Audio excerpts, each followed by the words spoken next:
Os caçadores de Deus. Tom Mitteney. Capítulo 10 de 10. Moisés. 1500 anos de busca pela glória de Deus. Você não pode buscar a face de Deus e preservar a sua própria face. Quando Deus nos diz, vocês não podem ver minha face, muitos, rapidamente, retornam às atividades normais e ficam satisfeitos, pensando já terem cumprido seu dever religioso.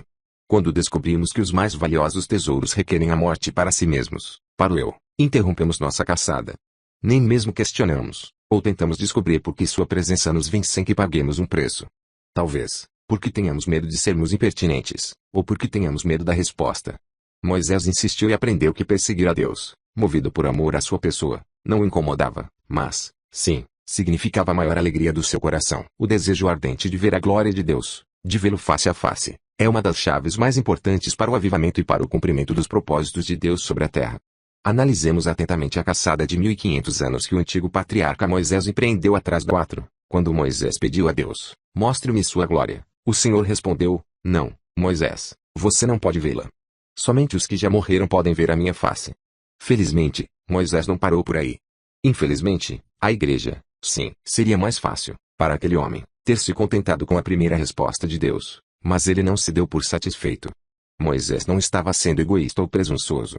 Ele não estava buscando coisas materiais ou fama pessoal.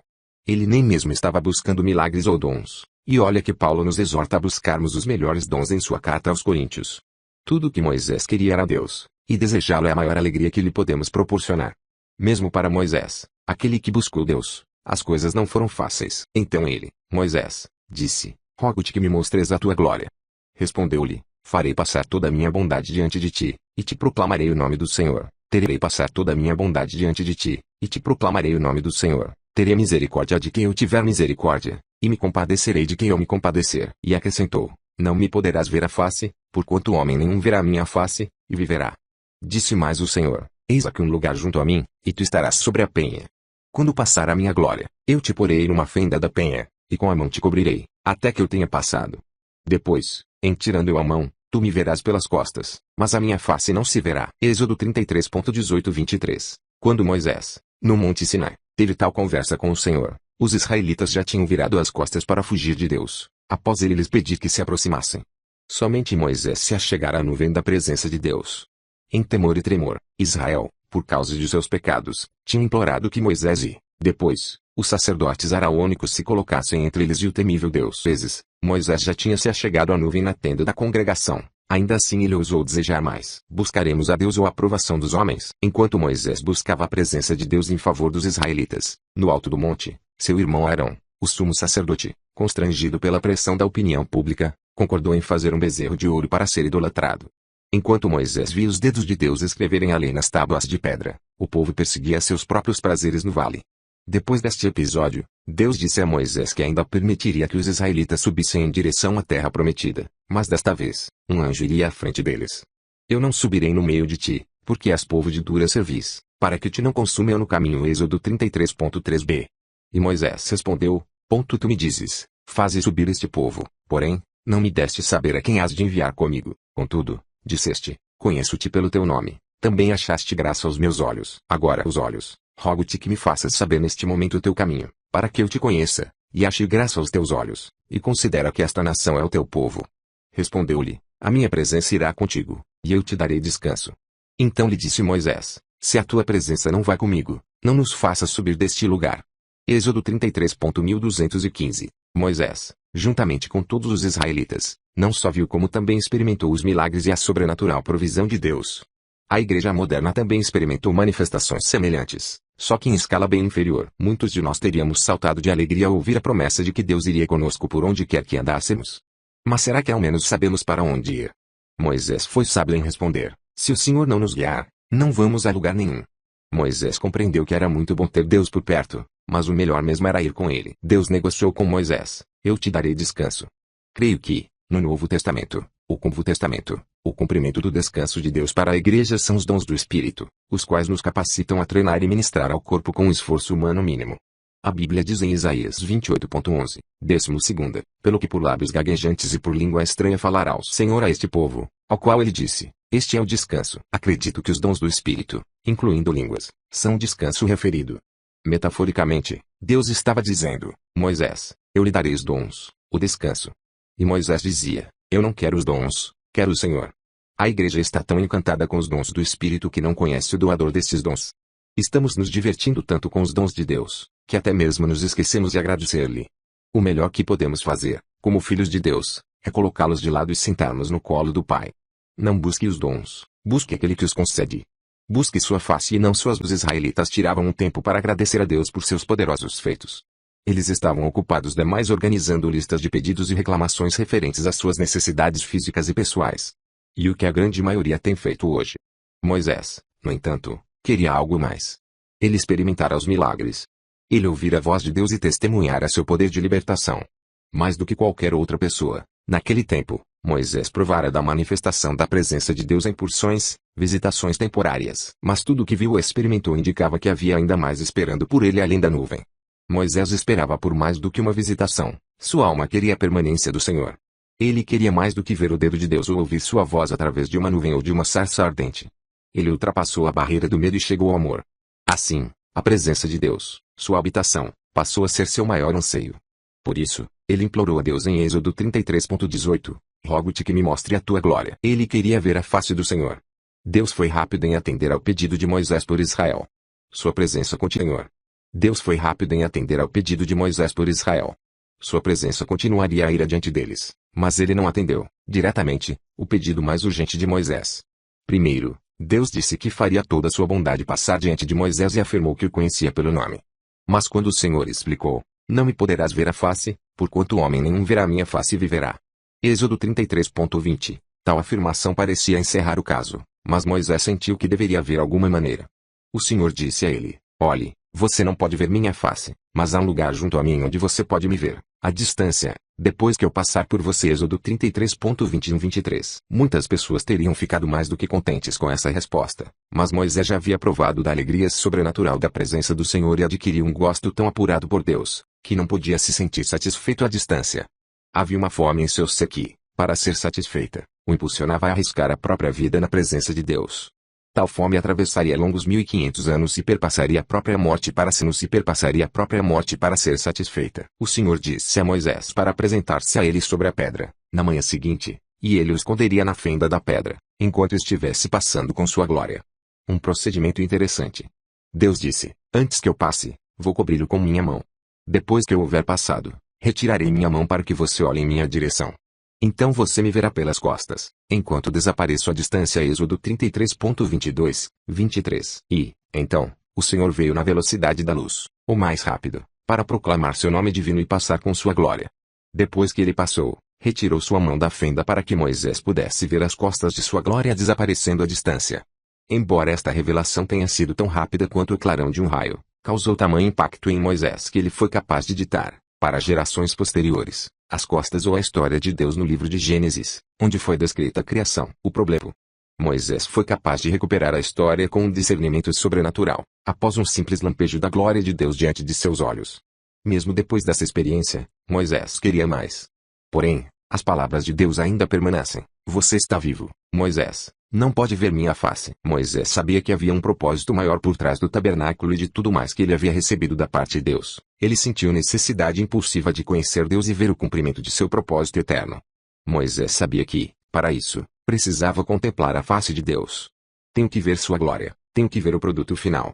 A fome no coração de Moisés suscitou uma súplica e uma perseverança que desafiou os limites do tempo e espaço. Se você está tão faminto de Deus a ponto de buscá-lo, Ele vai fazer por você o que não fará por mais ninguém. A conclusão desta história não pode ser encontrada no Antigo Testamento. Para encontrar o desfecho da fome que começou na vida de Moisés, a conclusão desta história não pode ser encontrada no Antigo Testamento. Para encontrar o desfecho da fome que começou na vida de Moisés, no livro de Êxodo, você tem que saltar 1500 anos adiante, para uma nova era e uma nova aliança. A fome de Moisés por Deus produziu o que eu chamo de oração permanente.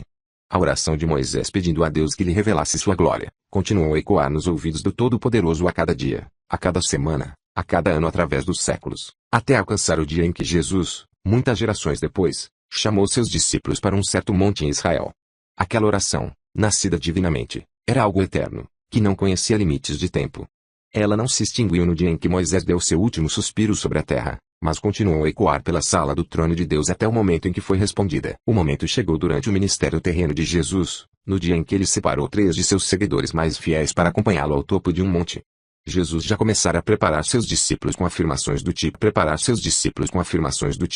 porquanto, quem quiser salvar a sua vida, perdê-la-á, e quem perder a vida por minha causa, achá-la-á. Mateus 16:25. Esta é uma afirmação que ainda hoje nos incomoda, porque fala de morte. Jesus derramara sua vida em seus discípulos, mas eles pareciam ter um sério problema de entendimento a respeito do que ele estava fazendo e por quê. Eles gostavam de seus ensinamentos, mas, raramente, pareciam compreendê-los. Eles ficavam maravilhados ao vê-lo operando milagres, mas não eram capazes de alcançar o propósito maior que havia por detrás. Os discípulos, simplesmente, o seguiam, tentando entender um pouco do que ele estava fazendo. Quase todos os discípulos caem no sono durante reuniões de oração. Naquele dia, Jesus levou 3 de seus discípulos ao monte e começou a orar. Acredito que os discípulos do primeiro século não eram muito diferentes dos discípulos do século XX, porque todos eles parecem cair no sono durante as reuniões de oração. Cerca de 8 dias depois enquanto ele orava, a aparência do seu rosto se transfigurou e suas vestes resplandeceram de brancura. Eis que 2 varões falavam com ele, Moisés e Elias, os quais apareceram em glória e falavam da sua partida, que ele estava para cumprir em Jerusalém. Pedro e seus companheiros achavam-se premidos de sono, mas, conservando-se acordados, viram a sua glória e os 2 varões que com ele estavam. Ao se retirarem estes de Jesus, disse-lhe Pedro: Mestre, bom é estarmos aqui. Então façamos 3 tendas, uma será tua, outra de Moisés e outra de Elias. Não sabendo, porém, o que dizia. Enquanto assim falava, veio uma nuvem e os envolveu, e encheram-se de medo ao entrarem na nuvem. Lucas 9:28-34. Lá estava a nuvem de novo. Era quase como se os discípulos acordarem, vão ver a glória. Rápido, nuvem, cubra-nos. Você percebeu que, somente depois que os discípulos dormiram, Deus abriu o manto que cobria sua própria glória. Somente depois que os discípulos dormiram, Deus abriu o manto que cobria sua própria glória em Jesus Cristo. Hoje, chamamos aquele monte de Monte da Transfiguração, pois a Bíblia diz que as vestes do Senhor resplandeceram de brancura. O termo grego original para resplandecer, exastrapto, significa reluzir como um raio, brilhar, estar radiante. Enquanto os discípulos dormiam, Jesus estava sozinho e sua glória estava sendo revelada, banhando a terra com sua luz, a luz da glória de Deus que existe desde sempre. Já é hora de me ver. Naquele momento, era como se Deus tivesse ordenado: tudo bem, Miguel, Gabriel, os 2 arcanjos, busquem Moisés. Já é hora de ele ver minha glória. Então eles baixaram a escada de Jacó até a terra e Moisés desceu a um lugar onde nunca estivera antes, a terra prometida de seu povo. Em sua existência mortal, Moisés só pôde contemplar, de longe, a terra prometida para o avivamento, no qual ele jamais tomaria parte. Ele orou para ver a glória de Deus, mas ele nunca pôde vê-la, até que morresse. Naquele dia, 1500 anos após sua morte, tendo a sua oração ecoado aos ouvidos do Senhor através dos séculos, Moisés, o morto ambulante, viu a revelação da glória de Deus. É preciso que você compreenda que, mesmo após sua morte, suas orações permanecem vivas. Por 1500 anos a oração de Moisés continuou a dizer: mostre-me sua glória. Mostre-me sua glória. Mostre-me sua glória. Deus teve que marcar um compromisso divino e fixar o dia em que a eternidade invadiria as limitadas esferas do tempo e do espaço. Moisés, agora que você está morto, tem uma resposta para aquela oração. Por esta razão, fico emocionado ao ler a respeito dos intercessores fiéis e perseverantes que vieram antes de nós. Meu espírito se comove quando vejo, em nossos dias, santos unindo suas fervorosas orações às de cristãos exemplares, como Aimee Semple McPherson e como William Seymour, que, na rua Azusa, frequentemente prostrava sua cabeça sobre caixas de maçã, em oração, para que a glória do Senhor se manifestasse, com uma intensidade cada vez maior, ressoarem nos ouvidos de Deus. Então, o Senhor não vai mais esperar. Ele não vai desprezar as orações dos quebrantados e contritos que buscam sua face.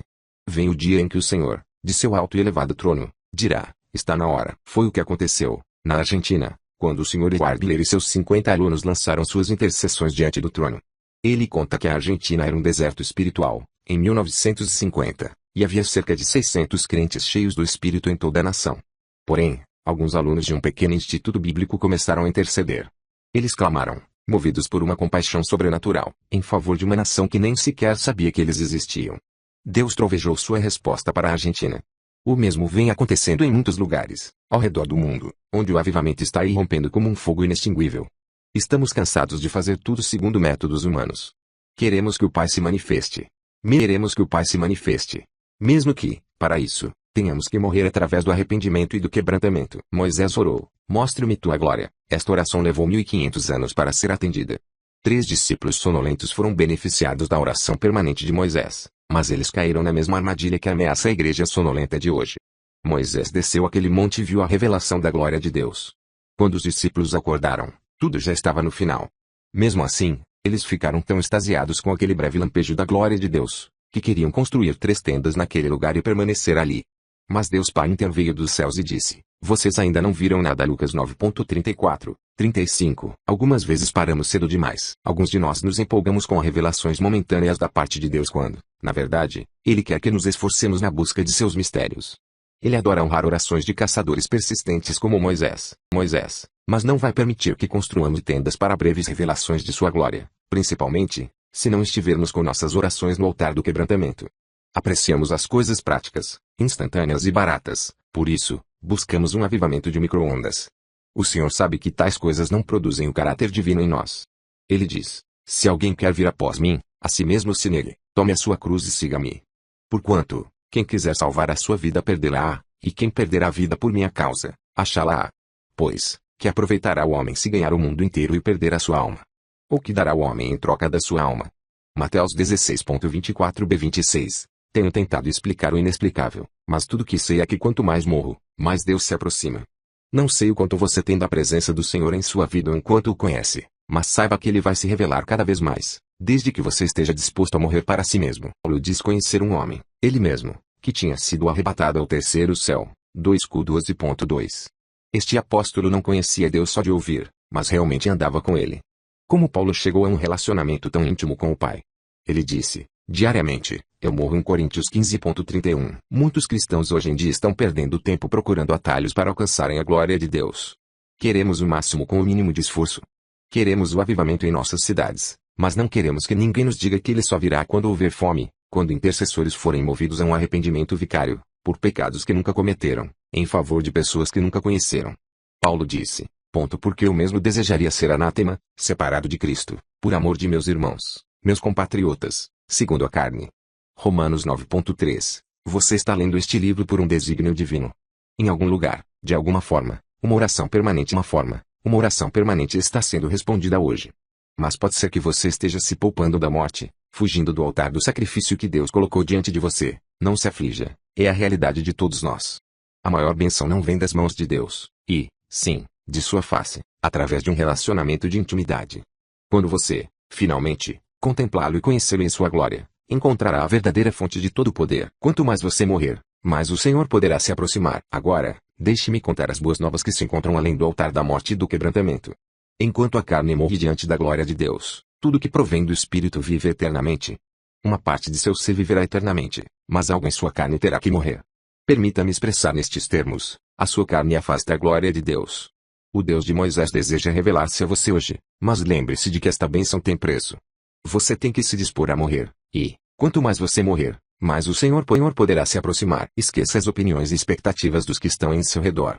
Coloque de lado o protocolo religioso. Para Deus, só existe um protocolo concernente à carne, à morte. Deus está ávido para transformar a igreja. De uma forma ou de outra, Ele vai mandar seu fogo consumir tudo que não provém de sua vontade. Então, você não tem nada a perder, a não ser sua carne. Deus não está procurando pessoas religiosas, mas aqueles que estão dispostos a buscar seu coração. Ele deseja pessoas que o queiram, que desejem o abençoador mais que as próprias bênçãos. Podemos continuar buscando suas bênçãos e nos divertindo com seus brinquedos, ou simplesmente dizer: não, Pai, não queremos mais bênçãos, queremos o Senhor. Queremos que o Senhor venha para perto de nós. Toque nossos olhos, nossos corações e ouvidos. Mude-nos, Senhor. Estamos cansados de ser as mesmas pessoas. Compreendemos que, se nós mudarmos, então, nossa cidade e nossa nação da geração está muito próxima de um avivamento, mas não quero ficar assistindo ao Senhor passar pelas ruas em direção aos que, realmente, o querem. Isto vai acontecer em algum lugar, mas se não conosco, com quem, Senhor? Não queremos nos satisfazer com seus dons, por mais maravilhosos que sejam. Queremos o Senhor. A equação do avivamento ainda é a mesma. Se o meu povo, que se chama pelo meu nome, se humilhar, morrer no altar do arrependimento, orar e me buscar, a sua face e não um avivamento passageiro ou uma visitação momentânea, e se converter de seus maus caminhos, então eu ouvirei dos céus, perdoarei os seus pecados e sararei a sua terra. 2 Crônicas 7:14. Pai, é sua face que buscamos, transformada por Deus. É muito provável que a igreja que emerge da nuvem de sua glória será bem diferente daquilo que eu e você pensamos ser seu formato ideal. Isto porque Deus está tomando a igreja para conduzi-la próxima a Ele. Será que vamos ter coragem de nos aproximar de sua glória? Deus queria que os filhos de nos aproximar de sua glória. Deus queria que os filhos de Israel subissem com Moisés ao monte e recebessem os 10 mandamentos diretamente de suas mãos. Mas eles correram da presença de Deus. A igreja corre o risco de fazer o mesmo hoje. Podemos correr o risco de que algo em nós venha a falecer, quando ousarmos a nos aproximar da sua glória, ou podemos correr de volta às nossas tradições carnais e a segurança dos cultos legalistas operados por homens. Vamos proporcionar um ambiente confortável para Deus e incômodo para o homem através do culto de arrependimento. Nossas igrejas, com seus bancos acolchoados, são muito agradáveis para os homens, mas não para Deus que consome a carne. Os israelitas, literalmente, se isolaram e ficaram ilhados da íntima presença de Deus, pois temeram a morte. Moisés, por outro lado, aproximou-se da espessa nuvem da glória de Deus. Já é hora de a igreja abraçar, de verdade, a cruz de Cristo. Nossa fome deve nos impelir para além da morte da carne e a vida na glória de Deus. Este é o destino da igreja que pertence ao Deus vivo. Mas só vai acontecer no dia em que abrirmos mão da segurança da lei da nova aliança naturais cuidadosamente controladas, preferindo o risco de viver face a face com nosso Deus. Deus não quer que nos apartemos de sua glória para construirmos monumentos que abriguem a revelação momentânea que não nos custou nada. A salvação é um dom gratuito, mas a glória de Deus nos custará algo. Ele quer que o busquemos e vivamos na eterna habitação de sua glória.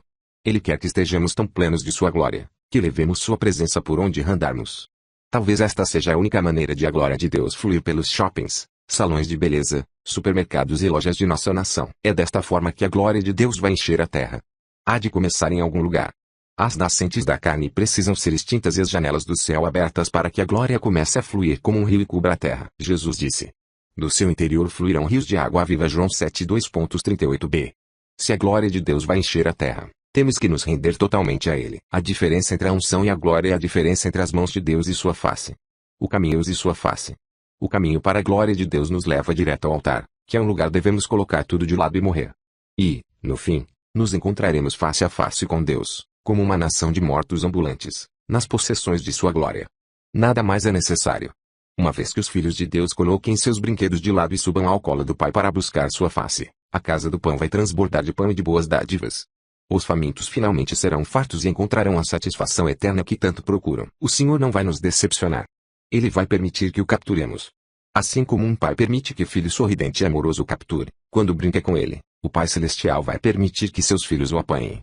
Na verdade, justamente, quando você já estiver cansado, ele se voltará para pegá-lo. Ele quer ser capturado pelo seu amor. Ele anseia por este encontro. Ele sente falta desses momentos com o homem desde o jardim do Éden. Os caçadores de Deus sabem disso, intuitivamente. Eles querem caçar o que ninguém consegue capturar, sabendo que aquele que é impossível de ser capturado, pode capturá-los. De fato, um famoso caçador de Deus escreveu: mas prossigo para conquistar aquilo para o que também fui conquistado por Cristo Jesus. Filipenses 3:12b. Paulo conseguiu. Você também pode. Junte-se à companhia dos caçadores de Deus. A temporada de caçada está aberta. Final do capítulo 10 de 10. Os caçadores de Deus, Tom Mitteney.